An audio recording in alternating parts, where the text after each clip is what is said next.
Hey, Zarka from Magpie Gemstones again. I was asked to do a video on hammering wire. I'm a bit at a loss on what to say about that. There's kind of wire and then there's a hammer. And so then I started thinking about it some more and I went back to when I started hammering wire and the problems that I had. And I think I know what I'm going to do about this. First, I'm going to show you my hammers. There's all different kinds and I think that's the problem that people are having. This thing is a garage sale hammer. And I use it to bang up the really, really heavy wire. It makes it pretty rustic. It has its own, anyway. I like it. I like to shape wire with it. Here is a texturing hammer. And usually people use this on sheet. Where is my sheet? It's around here somewhere. To make patterns in the wire. I use it on, to make patterns in the metal. Sorry, I use it to make patterns in wire. I use fairly large gauge wire. This is fairly large gauge wire. And let's see if I can get the light where you can see. I used the texturing hammer to get the textures on the edges of the large frame wire on this piece. And I think I used this end with polka dots. That was fun. Now there's goldsmithing hammers. There's all kinds of hammers. When I started, I bought a hammer sort of like this. I think this might even be it. No, it was this one. I bought this one. It was sold in a jewelry catalog for working with wire. Great. So I tried to use it. This edge, see how flat it is? It doesn't matter how skilled I am. Well, maybe it would matter if I was a little more skilled. But I could not hit my wire without this edge hitting it somewhere and making a dent and making it look horrible. And I tried, and I tried, and I tried, and everything would come out with horrible marks all over it. So I decided I didn't know how to hammer. That's my hunch is what's happening with you. Then I discovered wire wrappers call these chasing hammers. Goldsmiths and silversmiths will get really mad at me if I call it that, because that's not really what a chasing hammer is. A chasing hammer is something that you hammer something else onto, like an awl maybe, but we call them chasing hammers in the wire wrap community. You can also we call them domed hammers as well, because guess what? Look at that nice dome on the front. Round. I can hit the wire and very seldom make a dent, and I'm going to show you how I use this in a second. So anyway, I got a couple of them. This one's better quality than this one. This one, the coating, maybe it's, I don't know what kind of coating it is. It can't be aluminum. I don't know what it is. Sometimes it starts to chip off. Not pretty. This one's much heavier. I find that they're heavier. I have a lot more control, and I can do a lot more. Anyway, now I have two of them, and they come with different size heads. Some of them have 1-inch heads. Some of them have 2-inch heads.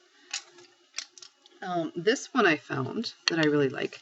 It's rounded as well, and because it's square, I can sometimes get in, I don't know how to explain this. I have a little tiny spiral and a cabochon, and I bend it back, and I just want to hammer it flat and then bend it back in. I don't want to hit the cabochon. This one I have a lot more control because of the square edges. I can work on an edge. You see how that's rounded? Don't ask me where I got these. I don't know. You just got to keep looking, preferably buy them in person so that you know that they're actually rounded. And then there's riveting hammers for riveting. We're not going there today. And then there's the hammers that I have for hardening wire. And those are rubber or rawhide. Here's one with a rubber end. Suppose this is one of my first purchases. I would never buy it again. The rubber end just flakes off when I start hammering wire with it. This end was supposed to be a hammer.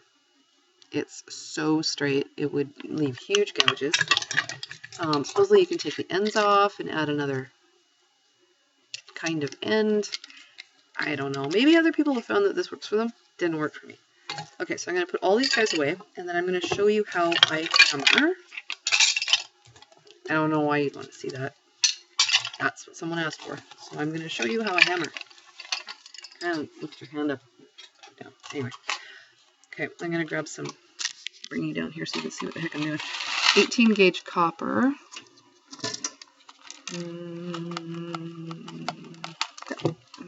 Gauge copper. I have a couple of different bench blocks. This one, don't like it so much. I don't know. I got used to the thicker ones, but it still has smooth parts on it. So if I need something to be really satiny or really smooth, I'll use this part. I don't use it much. I prefer this thicker one. It seems to, I don't know, it just seems to work for me better. The surface is I've used it a lot. I don't mind the way it looks. I don't mind the way it works. It's not that bad. I think it's better metal than this one is. It looks horrible. It's actually pretty smooth. I can get almost a satin finish and then take it over here and just finish it off. That said, let me make some kind of shape with this, and then I'll show you how I hammer. Let's make a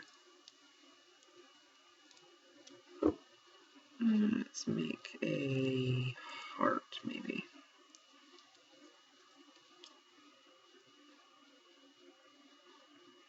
Doesn't matter what shape we're making. I'm going to cut these ends off. Bring this end up. Okay, so we have a shape. There are a number of reasons to harden it. One is looks. Sometimes a number of reasons to hammer it. One of them is looks. If you want it to look a certain way. The other reason is to harden it. As you hammer it, it hardens. It's called work hardening. And so, let's see if I can bring this closer. This is going to be noisy. I don't know if the sound is synced in or not. But what I find, let's see if I can talk out what I do when I'm hammering. I try to get over the block with my body. So I'm over the block. I'm not like sitting way back here going, I keep myself over. The further up you hold that hammer, the more control you have. You don't have to whack the heck out of it to get it to move. Yeah, it's metal, but it's soft metal, hopefully. With this wire, I do have to whack the heck out of it. And the first few hits have to be really hard, because if I hit it really gently a whole bunch of times, I work harden it to the point where I cannot get it flat.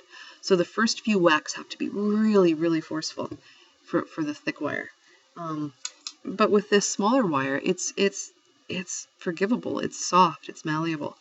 And so I want to harden the bottom of this heart so that it doesn't unbend on someone. Now this is curved, so I can hit it straight up and down and I'll be okay, right? I can also kind of angle it off a little bit and make one part thicker.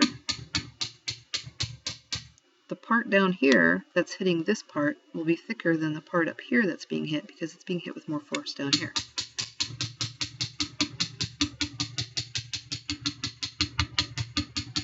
Okay, so let's see how that,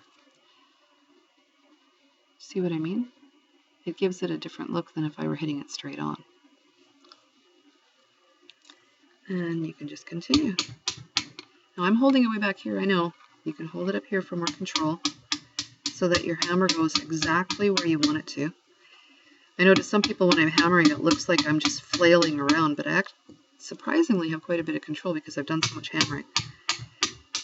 And I'm going to hammer the whole thing now so you can see how that would make it have a completely different appearance. That was my thumb. Maybe I don't have as much control as I thought. That's the other thing. If you don't hammer too hard, then when you hit your thumb, it's the end of the world. When I'm hammering small things, sometimes what I will do is I will hold with my pliers. I will hold it down, and then I will hammer. So then if I hit my pliers, but use the pliers, you don't mind breaking. Some people use pieces of wood, whatever, so that you don't ruin your fingers. And see how it looks different if I hammer it all the way up. Now, can you see the surface of it? Try to turn that. There's a little bit of texturing. That's because this block is not perfectly smooth. So then I move over to this one. Really try hard not to hammer the surface of the block so that I don't get any dings on this one. And this time I hammer straight up and down. I'm just wanting the finish to be mirror smooth. That's a bit better. See that? I really don't know what else to go over with hammering. If you have any idea, let me know, and then I'll see what I can do. Thanks. Thanks for watching. Talk to you later.